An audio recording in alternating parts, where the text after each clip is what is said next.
Okay guys, this is my duck curry. Okay, I have all the other ingredients into the pot. So now, this is what it looks like.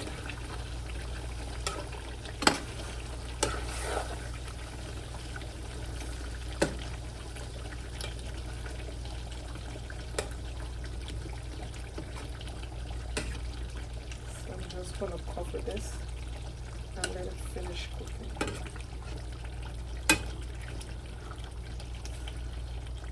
I've got some potatoes in there, so I'm just going to allow it to finish cooking.